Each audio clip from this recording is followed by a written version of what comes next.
Near the river at the edge of the swamp, not too far from where the Way's car had been damaged, deputies stumbled across a series of enormous, unusual tracks in the soft mud. The discovery sent a fresh wave of excitement and a bit of fear through the community. This was the kind of evidence everyone had been waiting for, a physical sign that something truly out of the ordinary was roaming the swamps of Lee County. The footprints were unlike anything the local lawmen or wildlife experts had ever seen. They were just massive, measuring over 14 inches in length and about 6 inches wide.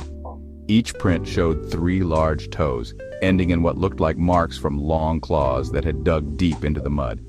These tracks were clearly non-human, and well, they certainly didn't belong to a bear, which has 5 toes. Prints seemed to belong to a bipedal creature of considerable weight and size, matching up perfectly with the description of the monster that Christopher Davis had given.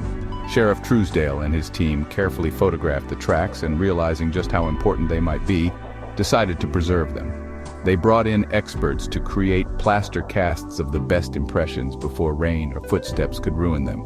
These casts ended up becoming iconic artifacts of the Lizard Man legend, physical proof that could be held, examined, and debated.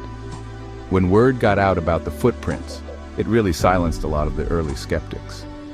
It's one thing to shrug off a story from a scared teenager, but it's a whole lot harder to ignore a 14-inch, 3-toed footprint that just defies all logical explanation.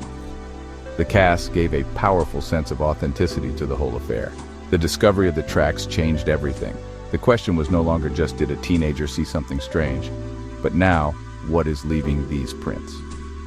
The South Carolina Water Resources Division was called in to take a look at the casts, but their official conclusion only deepened the mystery.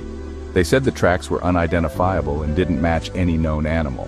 For believers, this was the ultimate validation. For skeptics, it was a frustrating puzzle. The plaster casts became the symbol of the Lizard Man mystery, solid, mysterious, and open to endless interpretation. They were the footprints of a legend, preserved in plaster for the whole world to see.